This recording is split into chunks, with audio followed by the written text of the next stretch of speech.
And I'm going to be talking about these two cars not as only as an Uber driver, but as just a regular car owner and somebody, especially somebody who's thinking about an EV for the very first time. EV, electric vehicle, as opposed to gas-powered vehicle, a GV, a gas vehicle. I was excited about that learning curve, and I want to share some of those things to try to take away some of the mystery if you're thinking about it, or if you are weighing two different vehicles, possibly. So the Tesla Model 3, it's so smooth and so fast, and it has a lot of fun features. Really comfortable to drive.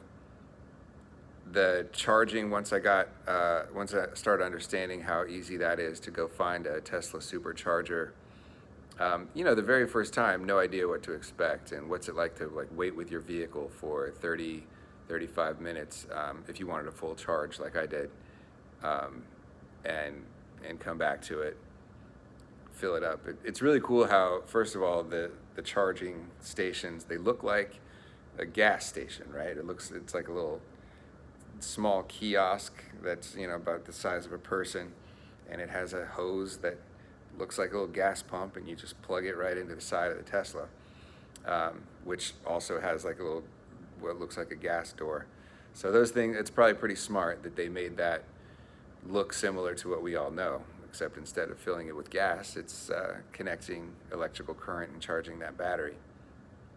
So the first thing of learning that charging system was great. The quickness of the vehicle, the smoothness, the braking was, a lot of people that I gave a ride to asked about, they had heard about the braking, or sometimes the lack of the need to use the brake, to even apply the brake pedal, because in the Tesla Model 3 that I drove, probably of all Teslas, in all Teslas recently, I imagine, is something like this. The regenerative brakes, as soon as you stop applying the accelerator pedal, the car immediately begins to slow down. You do feel something kind of engage, and you see an indicator that says like how much it's recharging, using that, I guess, the friction that it uses to slow the car down with some type of magnetic system, actually gives a little charge back to your battery, which is just a cool design. That, innovation like that is kind of thrilling if you follow new things and just new approaches to things. So we had the charging, the braking, aka lack of the need to brake, and one of the passengers that has owned Teslas, I think he said since like 2015, 2014, something like that. It's all he's driven since then, different series of them that have come out. He said, yeah, it turns into like a little game that you try to never use your brake. You just try to time it. If you're coming towards a light, you try to time it so that you just release the gas pedal and let that thing slow down by itself, gets the maximum little charge going to the battery from that, and you never have to use the brake. And we've all in gas vehicles, we've probably all had to get new brakes at some point, get the brakes inspected by your state inspector or what have you, or you hear the noise, braking, the brakes are a problem. It's so nice to know that it's a different system there where you can feasibly, and I imagine it wouldn't be too hard to get used to doing that, so that you're never grinding two materials together like the traditional brakes that, like, for example, my car has. And I just recently had to replace parts of the brakes, whether it was the brake pads, brake shoes, brake discs, something like that. From the Tesla owners that I've talked to, they haven't experienced the need to do that after even 5 years down the road owning the car. That was another good one. So the charging, the braking compared to traditional, how we think of brakes in automobiles, and the quickness of it, the smoothness. Another one I'd like to point out is, like, there's no shifting of gears that you feel. I don't believe there are any, quote, gears but there's not even like the the shift from the lowest gear to the higher gear, and then back down through that we're kind of used to with a lot of cars. It's just smooth as butter. It's very nice. Um, to be fair, the Chevrolet had that same smoothness with not nearly the quickness or the quick response to the accelerator pedal that the Tesla had. But that quickness and the smoothness of just going forward or even in reverse was kind of addicting. It's kind of tricky to get back into a regular car now that I'm readjusting back to my car, having it at least temporarily from the service shop. That brings me to another point about some of the other features on the Tesla, such as the sound system was very good. Once you get used to how to navigate the little dashboard, it's not a little dashboard, it's a very big computer mounted right in the center. I could be wrong, but I think it's like a 19 or 21 inch screen that is all touch screen, and the controls, you can get into all those controls with the just different, very user-friendly touching of, like, for example, the air conditioning. It'll show you the little grate in the front of the, like, where your dashboard is. It'll have a little image of the air coming out, and if you want the air to go up a little bit, you just touch that up and you can follow it down. If you want to spread out wider, you just kind of spread it out. It's like so user-friendly and intuitive that it only takes a second. At first you don't know what you're doing, but then you're like, oh, I get it. This is going to be easy to figure out. It's going to be intuitive. That was really fun. Some of the, let's see, the Tesla I drove had a completely clear, like not clear, but almost see-through top. At first you get in it, you think, oh, that's like a sunroof that probably retracts. No, it lets in a ton of light. And it looks really cool when you're in there. Sometimes it felt like on a hot day that I wish it would be shaded a little more. There's probably even a feature that like shades that. I don't know. I didn't see that feature. But would I take that against a completely enclosed off roof? No, I don't think so. I think I'd trade in the every once in a while hot sunlight for how cool it looks in the cabin and how nice of a design that is. I'd keep that design the way it is.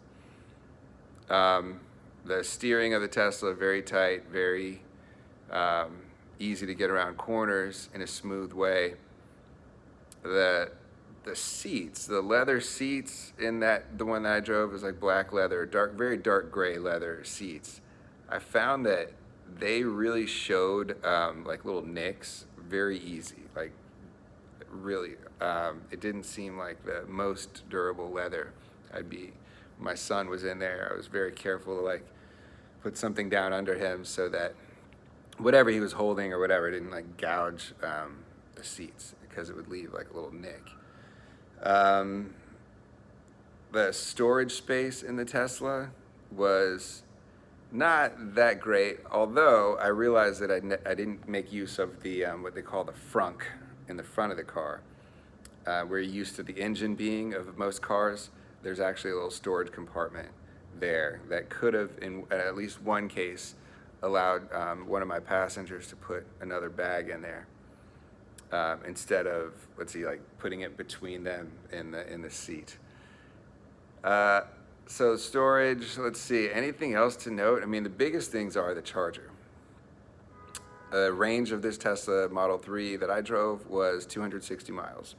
A lot of times I would get it down to only having 20 to 40 miles remaining. So we're talking about, charging it up, like getting an 80 to 90% charge all the way up to 260. And that would usually take me 30 to 35 minutes at the Supercharger. And it would cost roughly $15 in this area. As opposed to what we'll get into, the EV Go chargers that I used for the Chevrolet Bolt. So that was basically the time issue was what that led me into. So the big difference. So apart from the experience, like the speed, the pickup, the smoothness of the Tesla, for some reason I had to give that back to the rental car place. Oh, because I thought I was getting my car back. That's why, my actual car. That wasn't available when I needed a car because my car immediately broke down when I got it back. So I needed another rental car. I get the Chevrolet Bolt, and you know, it seemed like a much more traditional experience, like in the cabin. It just, you know, it was spacious. It was really nice. I got compliments when people would sit in it. Hey, this is a nice car. It feels really nice in here, and I did like that.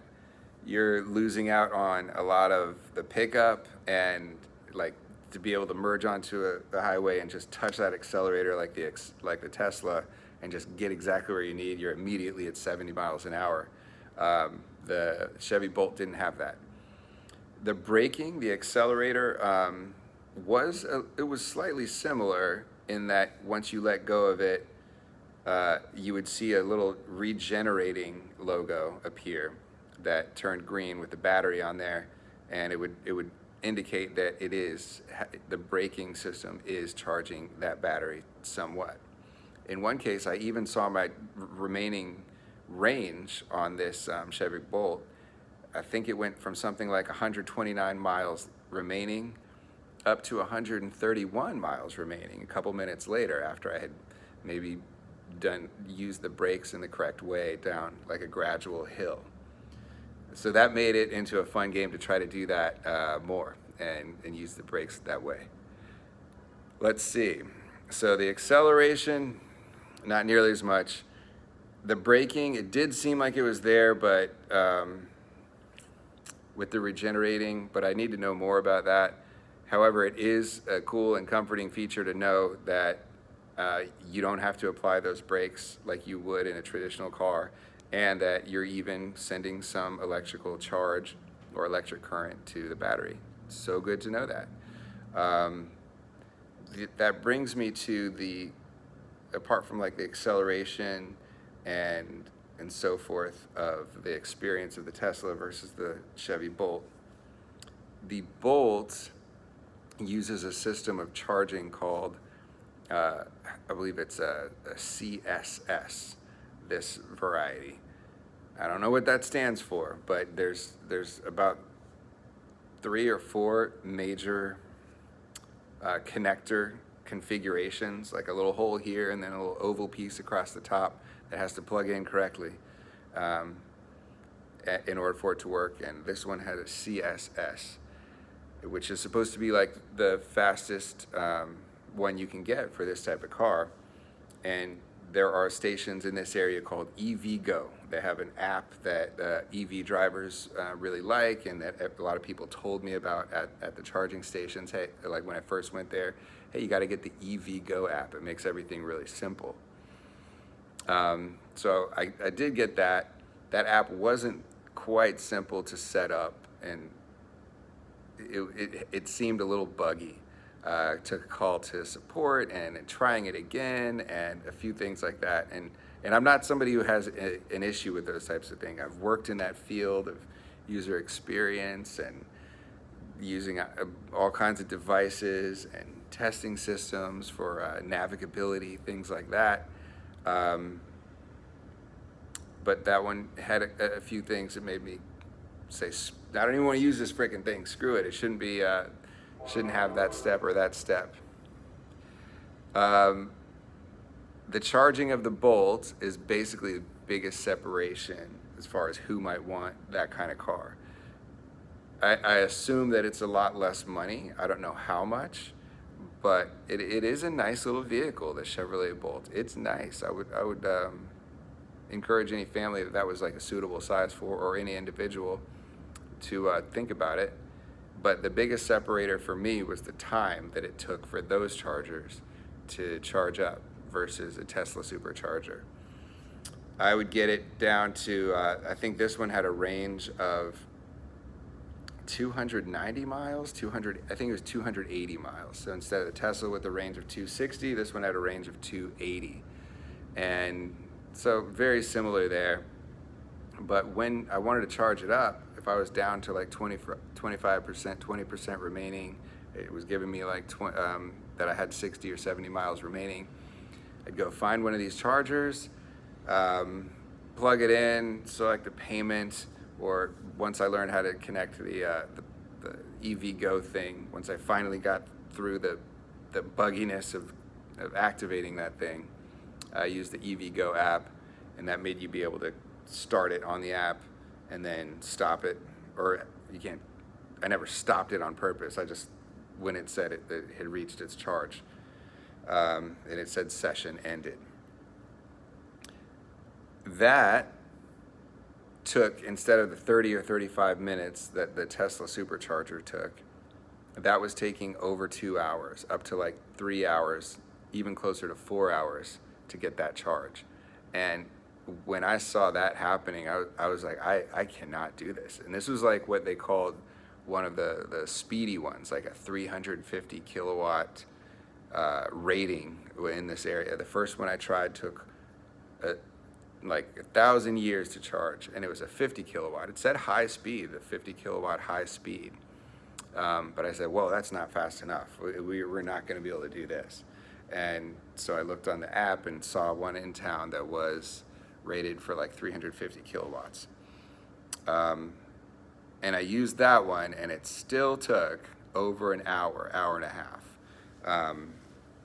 I have a photo exactly how long it took, but it was about an hour and a half. And that wasn't even to get from 10%. That was to get from like 30% up to full charge. And that is where the separation is. Like, I just don't think that a lot of people can find, an hour or two in their day, or even in their week. I mean, if I have to put in 2 hours or 4 hours of charging into my week, that turns a lot of things upside down, and it'll be like it's prohibitive.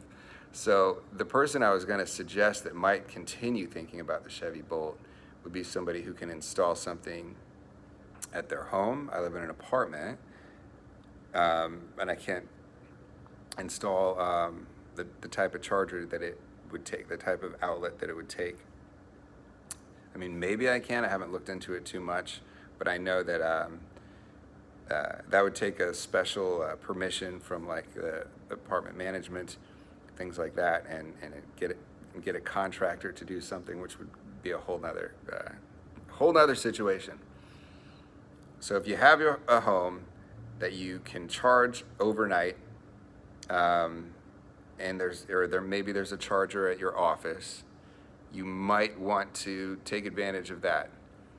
That was also more expensive to use the EV Go charging than the Tesla Supercharger. So you have it taking almost 4x the time of the Tesla Supercharger. And they have like peak hour prices and off-peak hour prices, but they were all significantly more expensive. And I'm talking about like instead of $15 up to like $17 to $20. So, which is still, if you're going from filling up your tank for $60 worth of gas, it's still a wonderful feeling to have that Chevy Bolt using the electricity instead, and it gives you that, and it gives you a nice experience driving, not as flashy or fun driving as the Tesla Model 3, but it does give you a quality electric vehicle experience if you can work around that timing of the charging stations of that type.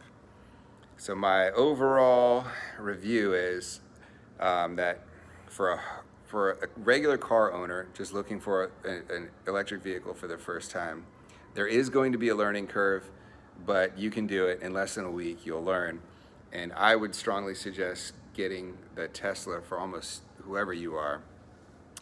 If you have if you're in the position to save, I don't know, $10,000 and you would like an electric vehicle too, the Chevrolet Bolt is a nice choice. But again, I don't even know what the different MSRP of these two vehicles is. If you're using it for rideshare, for Uber, which is significant for me right now with the stage of our company and me basically doing everything with only revenue that I can scratch together on the streets, it's not even close. You can't be at a charger for 3 hours not being able to make money. Even if you could figure out a way to get your kid picked up because you're going to be charging, or take your kid with you to the charging center, or figure out something you guys can do together for 3 hours that he's not going to hate. If you can do the timing, still you're missing out on what you can be getting rides, and it's being a little more expensive. So the value more than offsets. Like, even if the rental is a little more expensive for the Tesla, you're getting the ability to take passengers more often, like throughout the day. You don't have a hole of 2 to 3 hours. You only have a couple of times of 35 minutes to charge that thing. So if your town has Tesla Superchargers in it that are reasonably, scattered around, then I would say get the Tesla for Uber driving. And it's just a lot of fun. Another thing, it just kind of makes you a big fan of that company for a few reasons. One of the ones that I pointed out to passengers before were some of the features that it has, like all the cameras that are around it constantly. I don't know, I want to say it's 9 cameras that are around the outside of the Tesla. They always show you like what's going on the street. Anywhere, like what's next to you, it's almost like a bird's eye view of where you are at any given time. Those, it's at first seem just kind of fun or trivial, but then you start to realize you can really rely on those for a lot of information, from where you're parking to where there might be an open space, or the cars that are around you, like somebody just moved into your blind spot. It gives you another thing to check, like you feel like you have no blind spot.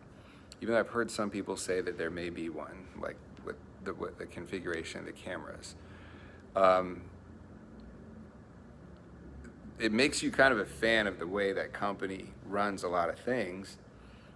For example, I've heard that they don't spend money on advertising, and at shareholder meetings, CEO Elon Musk has even been asked like repeatedly, when are we gonna like advertise so that we can do more marketing so that we can make a lot more money, get the word out about these cars. And I work in marketing, and I'm a big fan of marketing, but there's another thing, like this feature using those cameras that my girlfriend told me about. Saw it on TikTok. You drive this car through a funeral, through a cemetery at night. And we never tried it in the day, but we went at night. And you see, instead of like the vehicles all over the place and just people passing, you see images like of various animals and people, like almost like ghosts flashing in and out on your cameras, just to freak you out and make you have a little fun and a little bit of a thrill, possibly maybe when you first get the car, or when you're giving somebody a tour of it for the first time. There's another feature that was just a lot of fun. There's a feature called the light show, which is a blast to do, which coordinates the lights and a couple other things on the car to music. There's a beatboxing machine where you can make little beats, like a synthesizer that's contained right there on the interface. There's a fart button. Bunch of digital whoopee cushions that you can move around the cabin to make this seat or that seat appear to have farted in several different styles of farting. These features took clearly talented design teams and build outs and development, and it wasn't cheap. It's not free to say, hey guys, we got this car, everything works great. Now I want to make sure that when you take it through the cemetery, it does this little entertaining thing. Or now I want to make sure that it has a whoopee cushion, digital whoopee cushion. Not only that, but varieties of whoopee cushion of sounds, and that you can move it around throughout the seats, and make the lights all dance around and do a coordinated whole thing. Those were not free. Somebody had to design those, but they're all things that I've heard about, like that somebody told me about how cool, how impressive they were. So the type of marketing that I've done is like for a job, and advertising is we throw a lot of money to have somebody get the word out about a product, and I mean, geez, a lot of money. We'd spend a lot of money doing that. I don't know if it was like marketing tactics or advertising tactics for Tesla, but a lot of the features they have were like free advertising. I mean, how are you going to use some of these things and not tell somebody about it, not be excited about it when you're not, when your kids are so pumped to see some of these things and go experiment with them, and they put them on TikTok and they put them on Instagram and it's viral and it's free. When they say like, we don't even advertise, I mean, I put in some of that development money as like, that's kind of advertisement. And it's a cool way to not only have fun, but to make a more robust experience that people talk about. The Chevrolet Bolt didn't seem to have a whole lot of fun. It was, like I said, it was really, really nice, but doesn't have a fart